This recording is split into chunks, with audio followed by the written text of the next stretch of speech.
Good evening, everyone.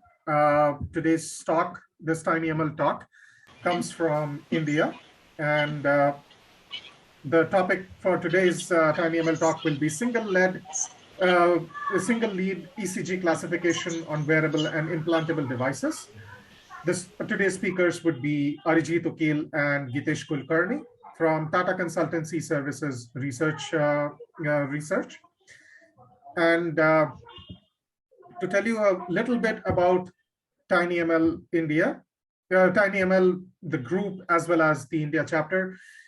We are conducting a series of talks from various research groups, whether they are in the academia or in the industry. We have the support of fantastic companies.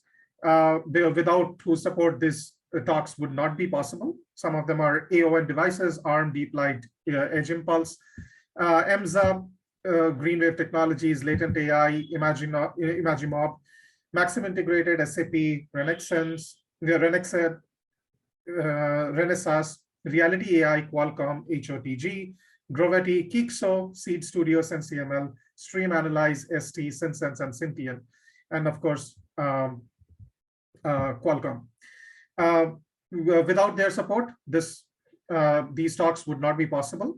Also, if you are interested in sponsoring any of the future talks, we would highly encourage you to get in touch with Olga at tinyml.org. Please send an email to Olga for more information as to how you can sponsor some of our future talks. Also, we have two upcoming summits of TinyML. So if things go wrong, if things go right, and this COVID pandemic ends and people get back to their normal lives, at least for now, the plan is to hold these as in-person events. The TinyML Research Symposium of 2022 and the TinyML Summit 2022. The TinyML Summit 2022 will be held at Hyatt Regency at San Francisco Airport. The website of the event is also mentioned here. The registrations will be are already open on December. Today is December 15th. They have been open today. They have been opened for today, and they will continue till December 17th. And also the TinyML Research Symposium 2022. The website is mentioned here. Please visit those websites. And the call for papers are already open, and the submission deadline is 48 hours from now, which is December 17th, 2021. And also, if you want to sponsor any of the, if you're interested in sponsoring any of these events, partially or fully, please get in touch. Please send an email at sponsorships@tinyml.org.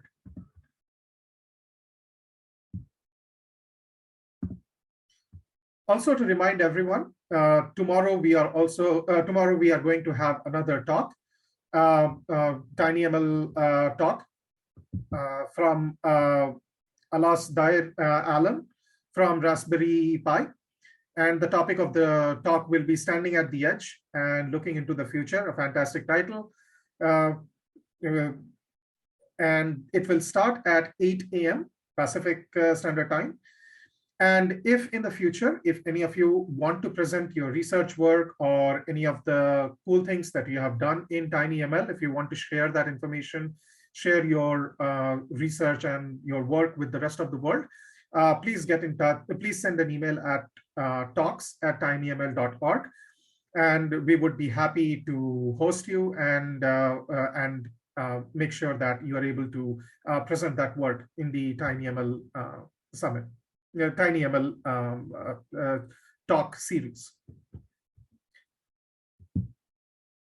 Also, please note that the slides that will be displayed during this talk today will be posted at tinyml.org forums, and the YouTube video of this particular talk will be available on our TinyML YouTube channel, which is youtube.com/tinyml. All the past talks have already been uploaded to the YouTube channel, so I highly encourage you to go and like and share and subscribe to the TinyML channel.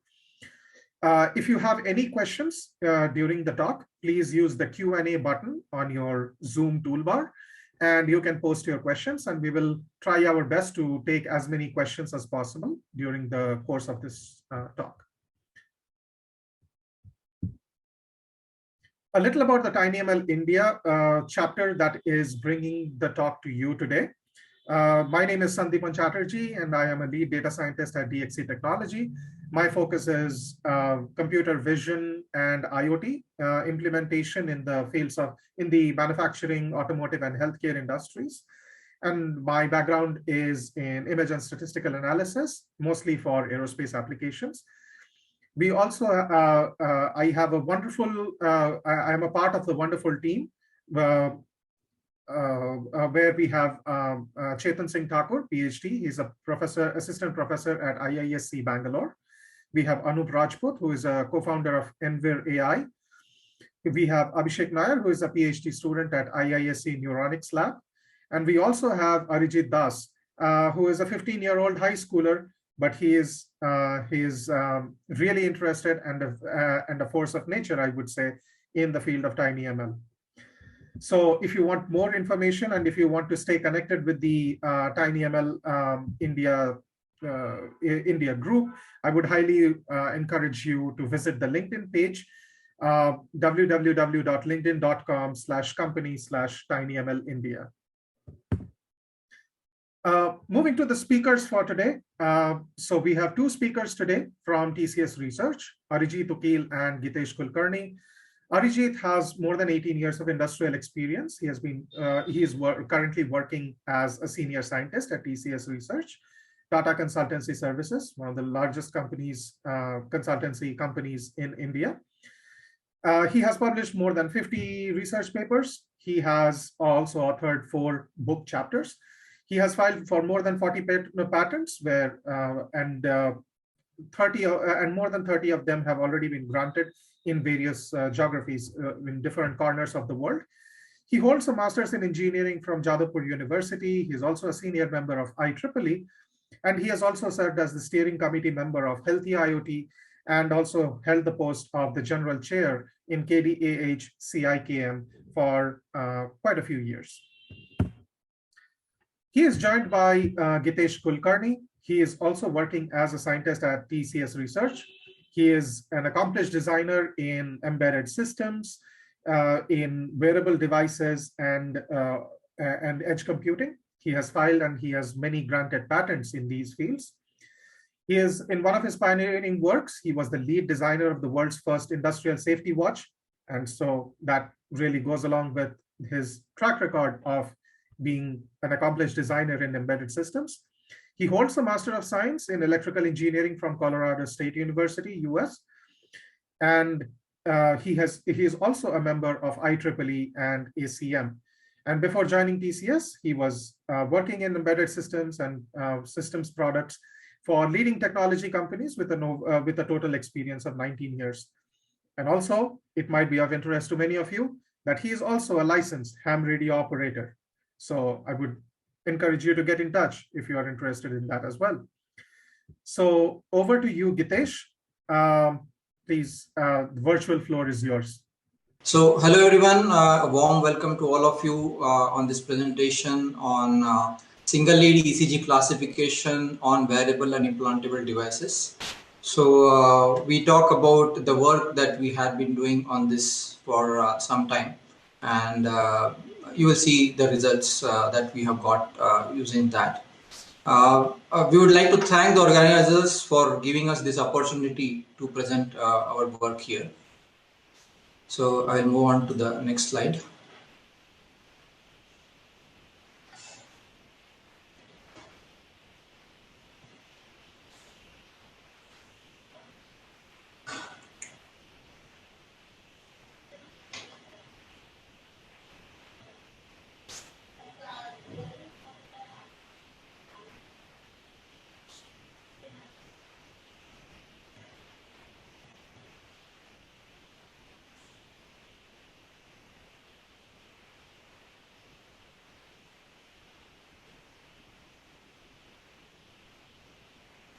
So it's betting.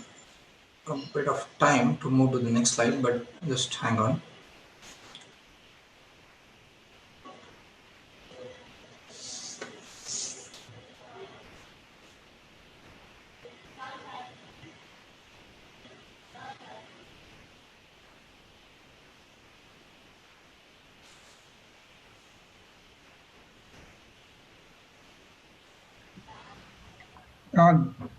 Sandipan and Gitesh, I feel what we are viewing is Sandipan Chatterjee's screen. Yeah, now it's coming. Thank you. Yeah. Okay. So it went to the agenda. So this is what is the general agenda. This is what I will talk about. We'll talk about the global challenge of this cardiovascular diseases, what we see. There are the solutions which are prevalent. We talk about them. And what issues we have in those, we'll talk about that.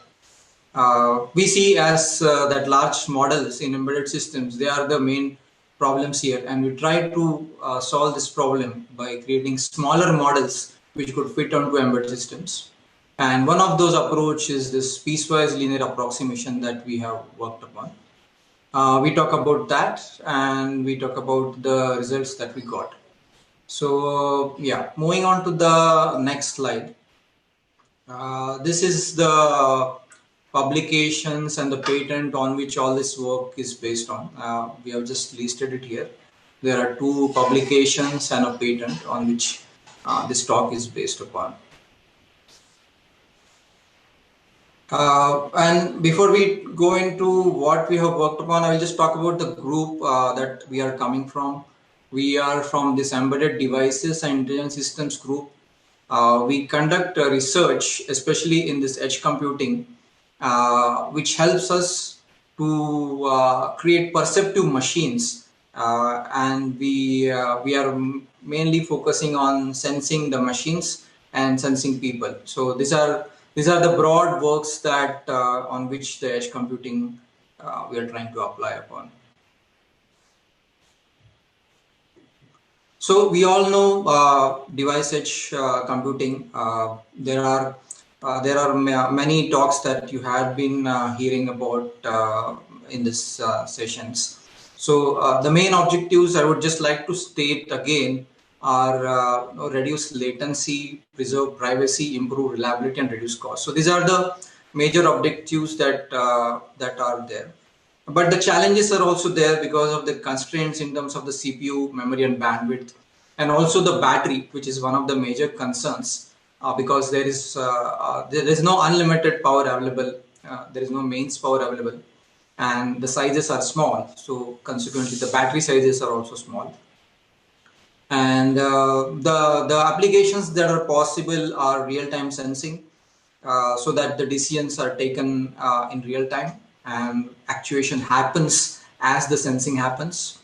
The privacy get preserved because the data is not transmitted to the cloud, and various other applications like space, in which there are concerns on power, right? As more and more smaller satellites get launched, there is a problem of battery there also. The problem of the battery size we see in the space also now. So those are the applications that we see. We are defining TinyML as something which I think everybody knows in this community is from Warden and C2 Nike's book is energy cost less than 1 milliwatt kind of. So this is what we are defining as the TinyML.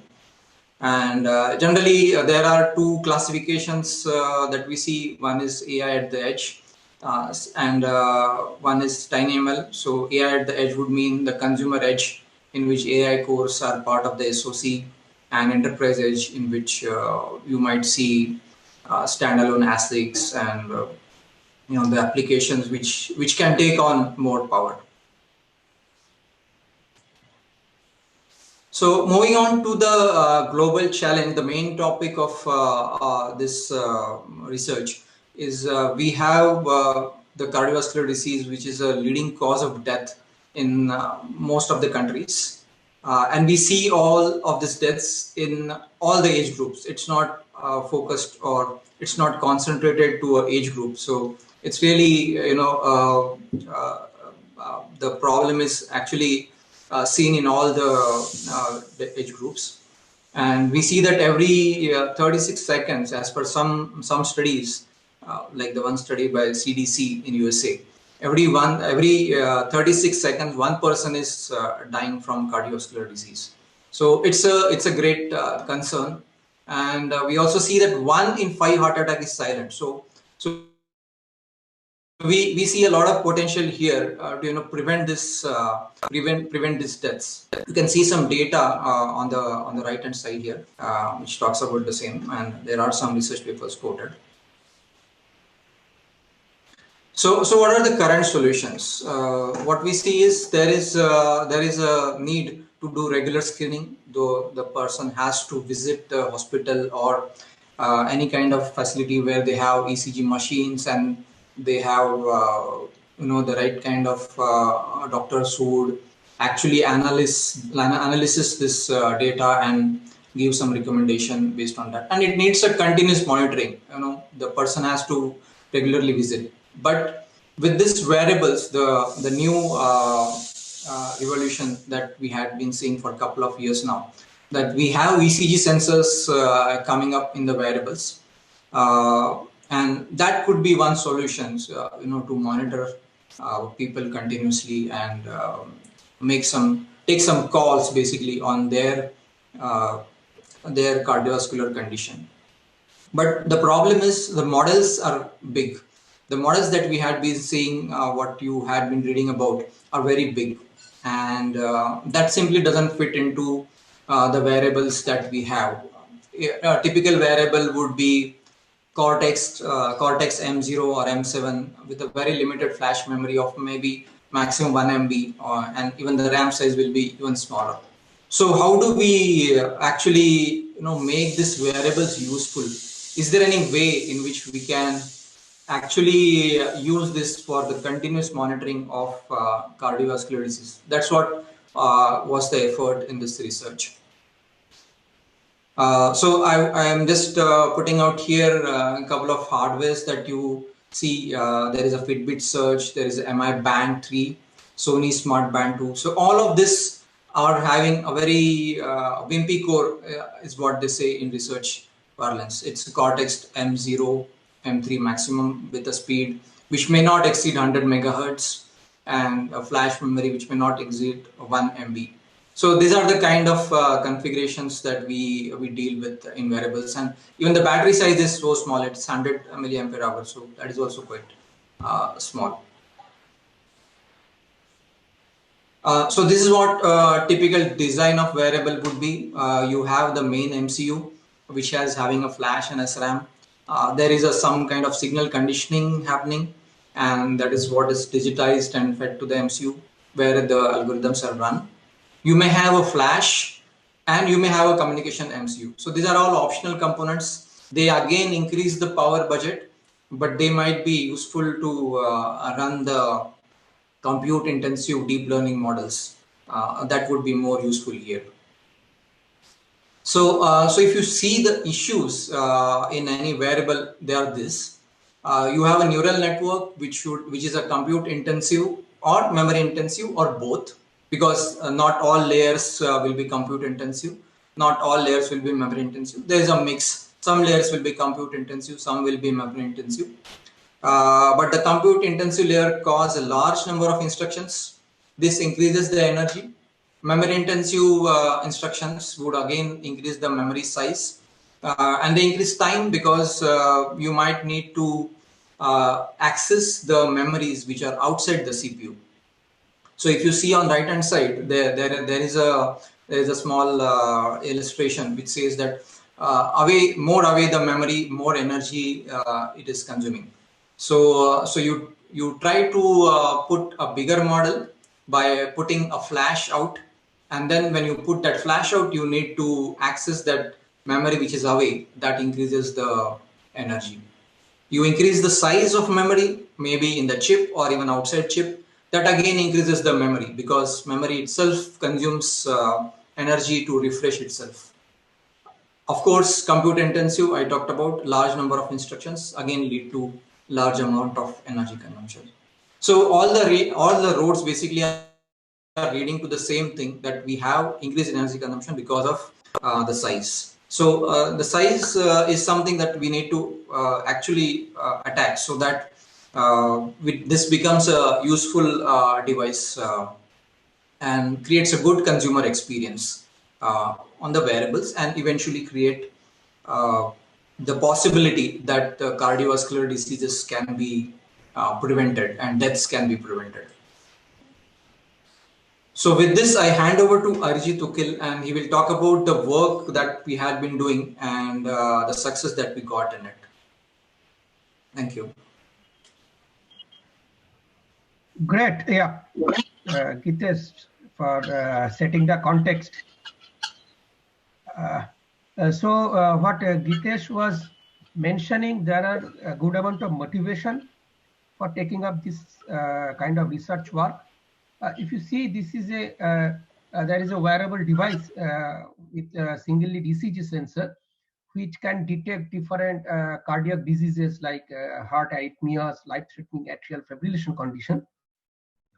But in order to do that, we need some kind of models inbuilt in that kind of ECG sensor device itself, if you want to do some kind of remote monitoring.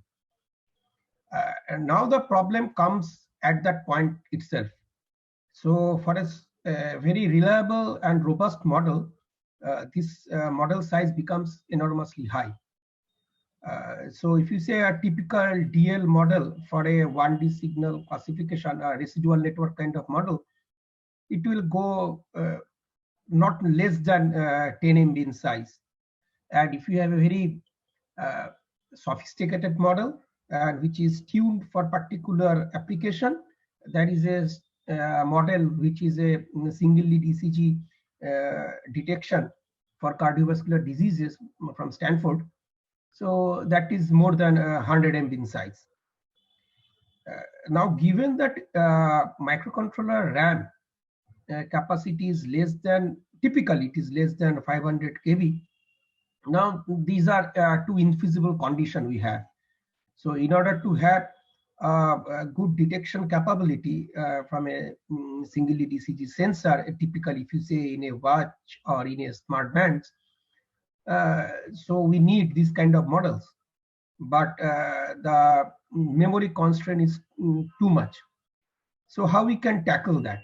And another challenge coming into picture is that even if you deploy that model, so there will be some kind of limitation in the model, because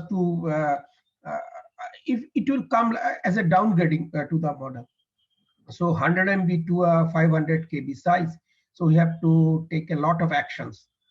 But the constraint is that you cannot have a loss in the, if you say the performance metric, maybe in terms of accuracy or in terms of F1 score, may not be more than 2% or 3% of the original model.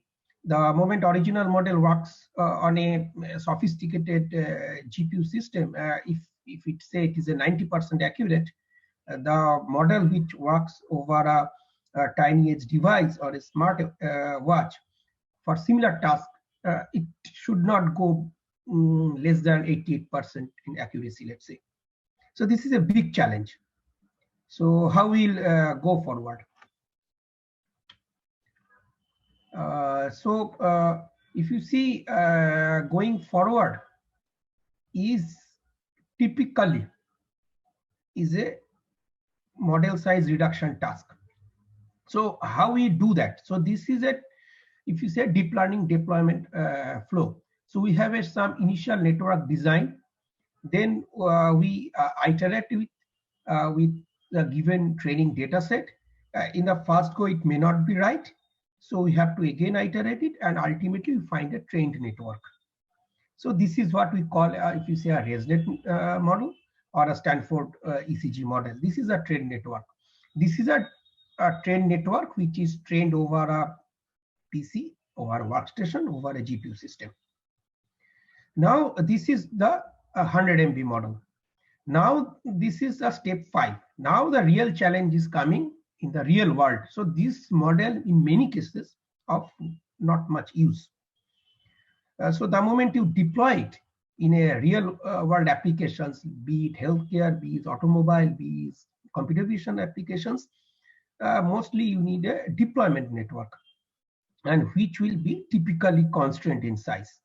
So that is what we want to talk about, how from a trained network to a deployment network, what are the way we can do that. So this is from a, if you say for a lab setting, for a given very resource way and to a resource constraint way, how we can transform the network from a, if you say, highly resource consuming to a very less resource consuming network, given another constraints like performance constraints within a budget.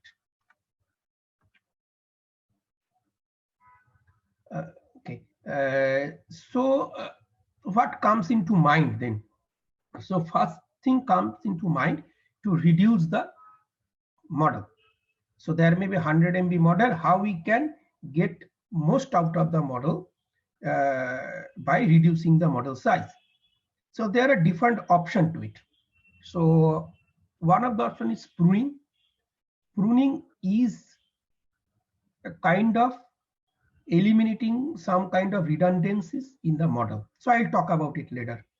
And there is something called quantization. So we know these things. So quantization is making precision less precise representation. And there is a compression, means even in the quant, how will encode the model in a compressed form, maybe Hoffman encoding and different encoding techniques we can have. So these are the typical 3 types or 3 ways we can do the model size reduction. So these are not sufficient. If you see the problem at hand, 100 MB to a less than 500 KB reduction without much hit on the accuracy or F1 score may not be feasible with this kind of techniques. These are important techniques. This may give you a fair bit of idea what to do, but this may not be sufficient. So another technique which were in practice, something called knowledge distillation.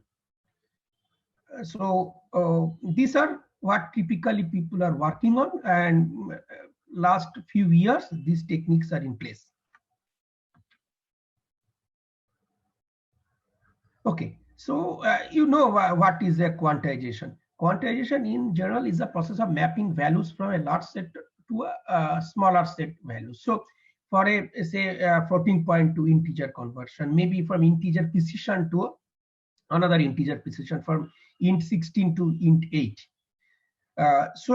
But it will not work every time. It will work when the network, or if you say a model, what is a model? Model consists of weights and biases, and there is a structure to it. So main memory is consumed by the network weights or model weights, if you consider deep neural network as the reference. So if we assume, or if you find that network weights are over precision, so it may not be required this kind of precision for a even if for a robust calculation.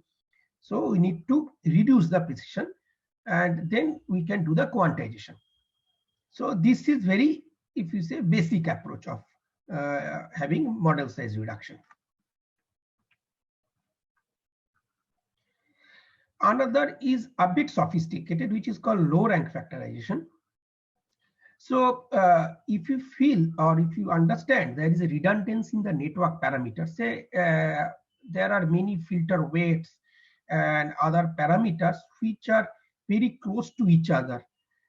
So what we can do, we can have a equivalent filters. So there are, let's say there are hundreds of filters, and we can make a 5 equivalent filter out of it, or 5 equivalent weights out of it. And this can be done something called low rank factorization, where we can find that 5 filters which are linear combination of those greater number of filters. So this is also in many situations these are of use, but we have to understand that there is an assumption that there is a redundancy in the network parameters. Now coming one of the well-known techniques which work really well, that is the pruning. if you see a given DNN model, which are typically very dense in nature. So there are so many weights, there have been so many connections, and so this is a typical DNN, deep neural network. What pruning does, it not only, if you say reduces the weights, reduces the connections also. The moment you reduces the connections, you have basically a very, very lightweight model. Because connections also, if you say, if you put this as a matrix, this connection will take a good amount of, because of the connection, this matrix size become a bit higher. So what is done is basically removing the connections between neurons or inter-neurons or channels or filters from a trained dense DNA. So there are different ways we can do. So, but here also the assumption is that network is over parameterized. That means there are more number of parameters are there in this network than it should be. That's why we can reduce the connection. If the network is not over parameterized, it is very elegantly designed. So this pruning will not be of any help. But if you see, it is a typical, or if you say basic choice of a designer, of any DNA designer, to have a in-depth model or larger model, so that the representation space becomes a bit detailed. So this is the part of the story of a DNA designer, and pruning takes care of that. That if that is so, then pruning will work.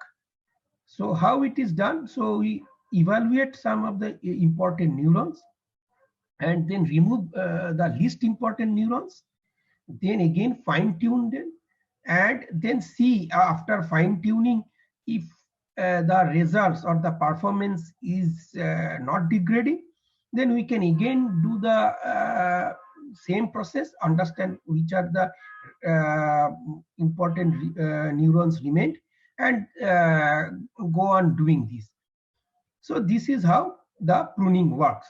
So even if it is, you can say there are a number of iterations, but it is basically a few shot or single shot. So we know where to stop, and we do it in a more linear fashion.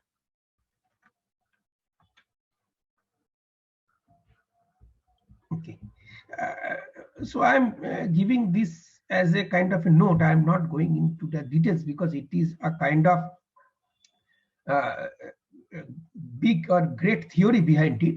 So if you see this pruning, what is there? So there is a big network, dense network. So what there is a hypothesis which has been given in 2019. This was one of the most pioneering work, if you say, in this model reduction or model compression space. So something called lottery ticket hypothesis. What it says, a randomly initialized dense neural network contains a subnetwork that which is initialized such that when trained in isolation, it can match the test accuracy of the original network after training for most the same number of iterations. What it means? It means that in a one second.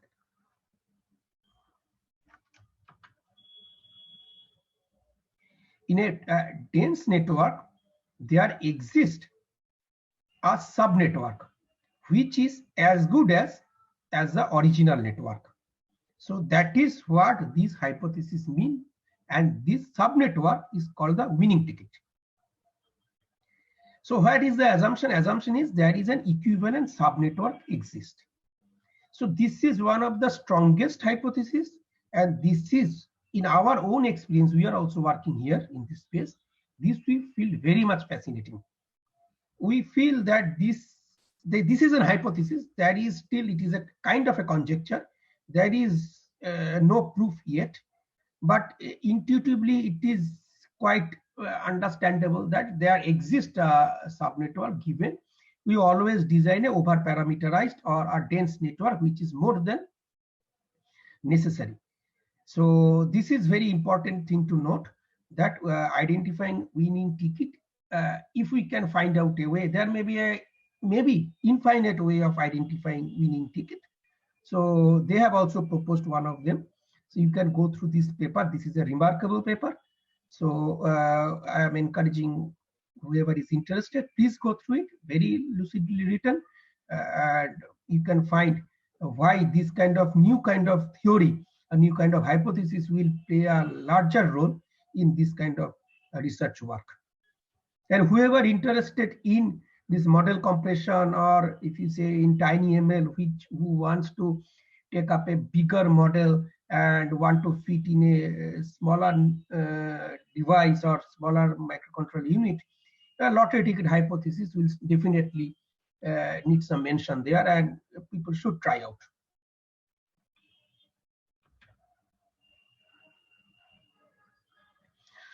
Okay, so another point or another approach is something called knowledge distillation. So now say these are all the way we can do it, but there is another way we can handle it. Let's say that this is a raw or original network which can be or which may be simplified in a direct way, the way the quantization work, the way the pruning work, the way the low rank factorization work.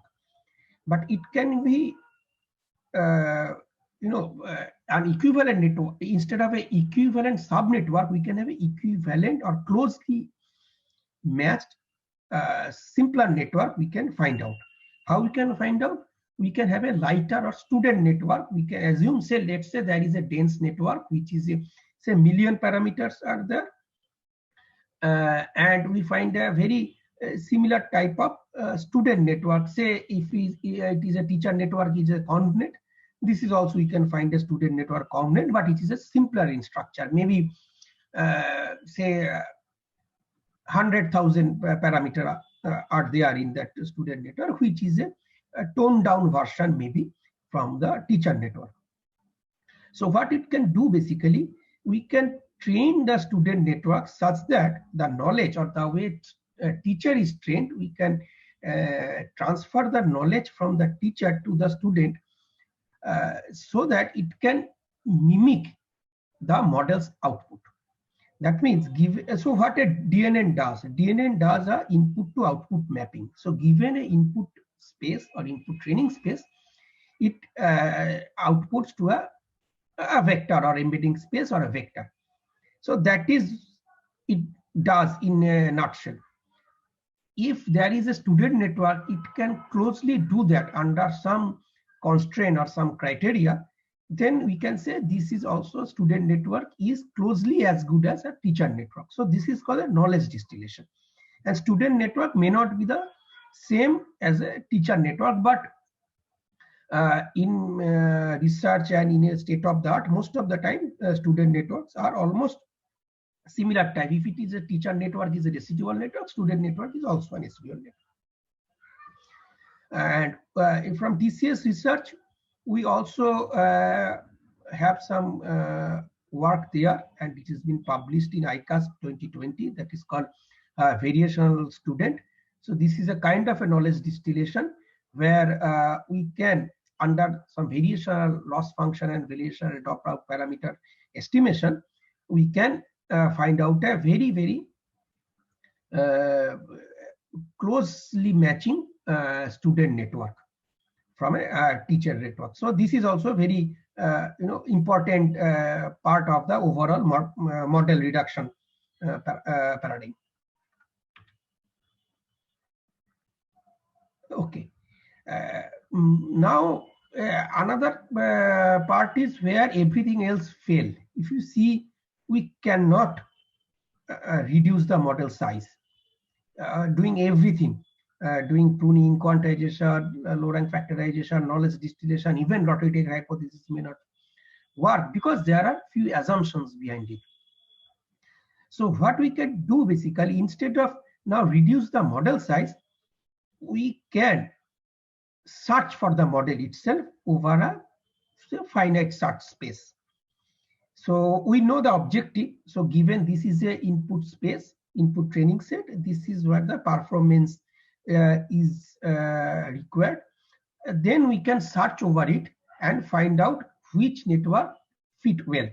And there may be other guarantees required, like the network size, maybe the latency, and other constraints are required. Given that, how we can search for a network. So that is called network architecture search. So if you say there is almost no assumption is made, this is also one of the ways we should take up when other model size reduction fail. There are different ways it can be tackled, like proxyless or proxy-based approach. This is also one of the pioneering way we can take up this TinyML, or if you say construction of TinyML models. Now coming back to the real problem, given all these theories, everything in place, what is the real challenge? Real challenge is we have a 10 MB model, we have a 20 MB model, do it less than 100 KB. And for a real life data set, how we can do that? And we have, for last few years, we have tried different methods in state of the art. Say it is pruning, say it is quantization. In a direct way, in a real life situation, most of them do not work. Because if you see, the problem is very hard in nature. So from a more than 10 MB to a few less than 100 KB without any performance penalty, maybe 1% can be considered, because we are dealing with ECG signals. So what is the problem? So there is a ECG signal. There are a few classes associated with it, and we want to classify it. Now we want to have a trained model. So if we have some accuracy hit, or there is a loss in the accuracy in the reduced model, this is of no practical use. So what we have done? So let's consider DNN as a black box. So given an input, we get an output. So end-to-end DNN takes a real vector as an input and outputs a binary class. If you say if it's a binary class, it may be a say multi-class as an output. So what we can do, we have taken a kind of an approach from knowledge distillation paradigm. So DNN is, or it is, a functional approximation from input time series vector space to a embedding space, or which is before a softmax layer or last activation layer, the representation it does. So if you train it, ultimately there is some representation has been done, and this DNN, whatever be that DNN, so it is a functional approximation of that. So what we can do? So like knowledge distillation, typically we can replace this functional approximation by another function, which is not DNN, but which is much lighter than a DNN. So now, given that intention or that objective in mind, what comes into our, if you say, scientific way of thinking, the lightest, or if you say the most simplest one, will be the linear regression. How we can map one vector space to another vector space. So that is the linear regression. We also consider, okay, why not a linear regression? So we can directly map the DNN input to a DNN output before the softmax. But the crux is, or if you say the paradox is, that DNN is a nonlinear system. So it is approximating, or it is a function of nonlinearities. So directly approximating that DNN function through a linear approximation or linear regression doesn't make much sense, because it is too simplifying. So instead, what we have done, we call it something called piecewise linear approximation. So we divide the input space into smaller pieces. and then approximate the input-output relation for each of the small pieces using separate linear models. So what was the assumption? Assumption is that this linearity doesn't hold in the complete transformation or complete input to output mapping, but it holds when we have a piecewise approximation, or when you have a cluster, when you have a smaller or very equivalent samples together. If we can cluster that out, then the probability of that linear operation work successfully is much higher. So instead of a one linear operation, if you have a more than one linear operation and we can make the input space accordingly designed, then we have a success. So that is what the approach is all about. And we have to also think this is called a heterogeneity in the knowledge distillation. Means there is a DNA as a teacher, if you say this is a residual network, and we have a linear regression. So that is a completely heterogeneous. So even ResNet to RNN, no. ResNet to something other kind of transformer network, no. So it is from a ResNet to a DNA to a linear regression. It's a complete, or if you say formally, what is a heterogeneous KD or knowledge distillation. So this is what we term as ECG TinyML. So the piecewise linear approximation approach. So we have our paper this year in IJCNN conference. I request to go through this paper. This paper is Compression Deep Neural Network, a black box system identification approach. It is published this year. There are more details are there. So how it is done, what is the main assumption, what are the way we have done it, and there is some regularization also we have to impose, because direct relationship, maybe it is a ill conditioned. So we have to have some kind of L2 regularization that we can have a better conditioning to the input-output relationship.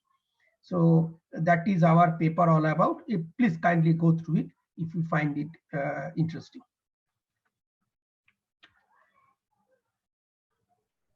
Okay. So coming to what we have done as experiment. So if you see the current workflow, what is the current workflow in a typical setup? We have a baseline TensorFlow model. There is a TensorFlow or light model we have to convert from the baseline model. And then there may be some kind of compression in the sense of quantization or pruning. So this is where the current workflow, and practitioners follow that. So what we have done, so there is a baseline TensorFlow model, which is similar to the current workflow. Now we have constructed a piecewise linear approximation model out of it with the theory I have presented. And now again, we have quantized it, because we know that linear regression and all, it is also consisting of a number of weights. There is always a scope of quantization. We have taken that also into account. And we have a PLA, piecewise linear approximation with quantization, and then convert to a TF light format, and then deploy it to a microcontroller. So this is our ECG TinyML workflow. So we have a real life data set we have considered. So that is a BID MC congestive heart failure database. So this original database consists of 6 classification or 6 labels.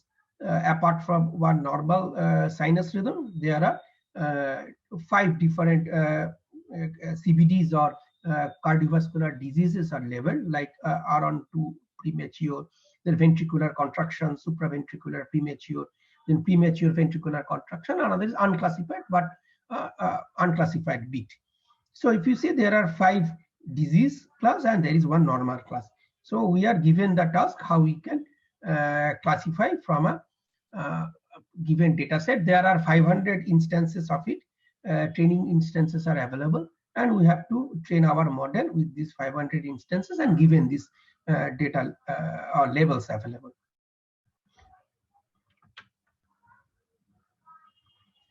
Okay, So this is the experimental result outcome. So we have a baseline DNN, which is ResNet model, so residual network. So this is a size of around 9.7 MB, 71 MB in size. So if you just do a baseline TF model formation format conversion, it will be 3.13 MB. And with all this tuning and quantization rigorously, if you do, it can go up to 800 KB in size. Now with our this PLA method, we can go 62 KB. So, and if you can see the test accuracy of the original model and our PLA-based quantized TF Lite model or ECG TinyML, it is almost same. Not only accuracy, if you see if there is a class imbalance also exists in this data set, we have given the test F1 score also, which is there is no difference at all even in the sensitivity and precision. We can say this is as good as the original model. So what we are getting, we can deploy it to a target MCU of 100 KB in size. There is a model compression gap of 97 times, and even there is no performance penalty at all, less than 1%. And also to mention, there is a latency improvement because the model size or model becomes simplistic in nature. Overall latency also 10x times improvement we are seeing. So there are some control parameters we have used.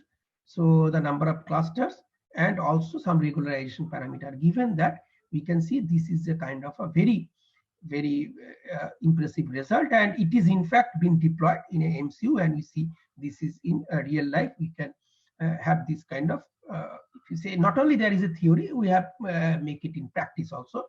And there are two papers. One paper I have already listed, IJCNN, and also we have this year EMBC. One paper is there. This is called resource constraint CVD classification using single lead ECG on wearable and implementable devices.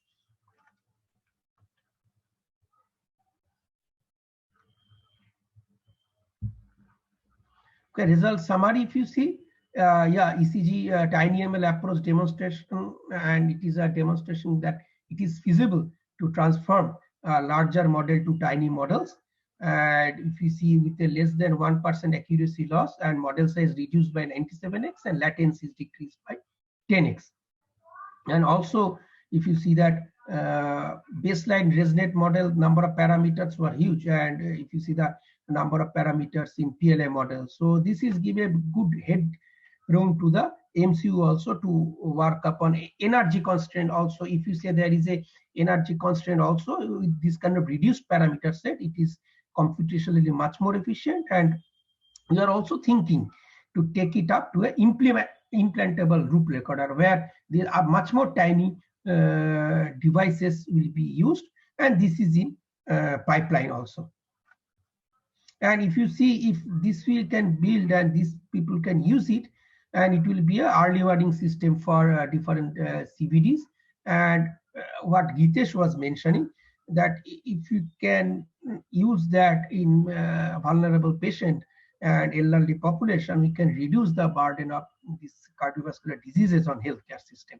Early detection is always welcome. And future work, this is, if you say, a kind of a very good, impressive step towards TinyML for a practical use case, for practical ECG deployment, ECG classification model deployment for a different microcontroller unit. But if you see, there are other tasks also, like let's say the atrial fibrillation detection from single lead ECGs, where the model size is more than 100 MB in size. How we can do that? So this kind of linear approximation will not going to work, and we have seen that this is not going to work because these models are much more complicated, and data is also much complicated in nature. So more sophistication in the model size reduction is required, and we are also working on this LTH, logarithmic hypothesis, and network architectures, which are our near future research approaches. Yes. Thank you all. That's from my side. Thank you, Arijit. Thank you, Gitesh, for that wonderful talk. We will take take a few questions, and we would also request our attendees to answer a small 5-question poll. You should be seeing the poll flashing on your screen right now. And in the meantime, some of the questions have been received in the chat. And so I would pass on those questions to Gitesh and Arijit. So the first question comes from Alexander Zubin. He says, why we go from 32 bits of trained model to lower bits inference engine? Would it be possible to train the model from the very beginning using reduced bit-wise weights, say 4 bits or even single bit? So Gitesh or Arijit, any one of you can take that question. Yeah, I'm taking this question. Okay. Yeah, this is one. Nice question. So, that is that may be an approach. But what we do in a DNN construction or DNN network design, to design a accurate model. But if the weights are constrained in the original DNN model, the robustness of the DNN model will get lost. Robustness means, so if you if you perturb the weights a bit, so there is some kind of adversarial loss and all. So this model should not react much. So, but if you have this kind of quantization as the beginning itself, there is a high chance that this robustness will go. So this is not what we intend for. So first we have to design a very robust network, and then we take care how we can transform that network robust, even if it is overly parameterized, to a if you say reduced size network. Thank you, Arijit. The next question comes from Ehsan Khan. He says, is pruning equivalent to adding a dropout layer in a smarter way?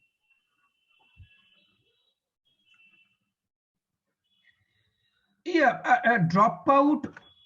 See, the philosophy of dropout was different. It was for regularization. So if you see pruning, the idea of pruning is somehow, or if you say it in a differently, it came from there itself. Pruning is not a dropout, but if you see dropout, it is a random, mostly dropout is done in a random fashion. So make a network do not get biased or to some cluster of the weights, to the cluster of the network size or network parameter or some of the network weights. But pruning is much more disciplined and a progressive way.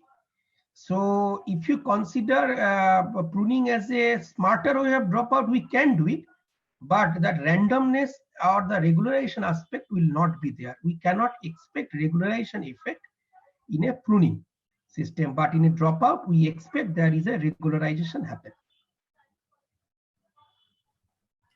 Yeah, and I would add to that, the pruning is actually a holistic way of looking at it, rather than looking at internally from the network side.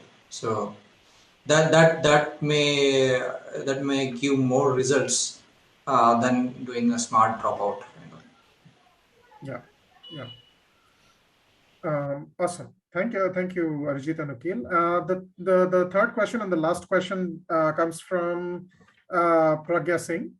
For NAS, Network Architecture Search, do we have some open source implementation that can be used for research purposes? I guess that would be like, would that include a GitHub search, I guess? So Network Architecture Search, yeah, it is, you can get almost everywhere now. Yeah, I'll recommend Song Ha from MIT. You look into his site. So he's one of the pioneer in network architecture search research. and he has some outstanding open source contribution. So it will be nice if you go through his GitHub links and his web pages. So it will give a very good idea where the network architecture search is going. Thank you. We will take one more minute till we finish the poll. And in the meantime, if you have any question, we would like to cover that question in the next 1 minute. Okay, the polls have ended. We will wait for another 30 seconds, I would say. Yeah, we have another question. Okay. So this one comes from Srinivas. He's asking two small questions, I guess. The first question is, can we understand the knowledge distillation process as similar to transfer learning? And is there any major difference between the two?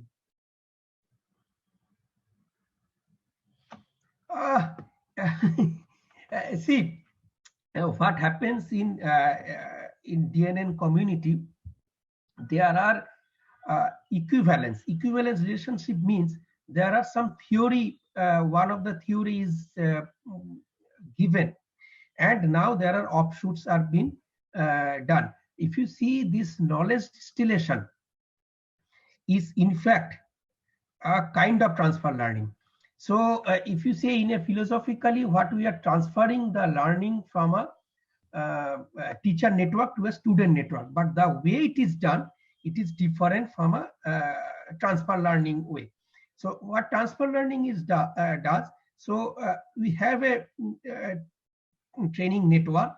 Now you want to see how it works in a when there is a different domain, or there are different kind of data is given. So how we can then fine tune it? We can learn from the given network which is already trained, how we can make that network tuned for a new challenge. So this is what the transfer learning is all about. But here there is no new challenge. The challenge is how we can transfer the knowledge from a same task, same data set, to a teacher network to a student network. So there is a transfer of knowledge, but the motivation for this transfer learning and knowledge distillation are different. Thank you. Thank you for that answer. So that would be the end of the Q&A session. And I guess all the attendees have already taken the polls. So we will start wrapping up this particular talk. And thank you, Arijit and Gitesh, for this wonderful talk this evening. We would once again like to thank all our sponsors who, without whose support, this talk series that has been going on for quite a few years now. I think since 2019, this would not have been possible. And so thank you, sponsors. And if any one of you want to sponsor any of the future talks, please send an email to olga@tinyml.org. Some of our sponsors, a brief description about them. ARM, it's the Software and Hardware Foundation for TinyML. We have come across ARM in some way or the other. DeepLight, they make the AI models faster, smaller, and much more power efficient. This is Edge Impulse. They are one of the very famous startups that are kind of democratizing the application of TinyML and bringing edge computing to almost every interested, to the home of every interested researcher. Emza, they are the eye in the IoT, and they are specializing in edge AI visual sensors and the AI applications.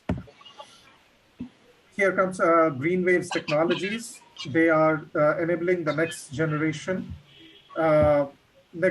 of sensor and wearable technologies to process rich data with energy efficiency on the edge.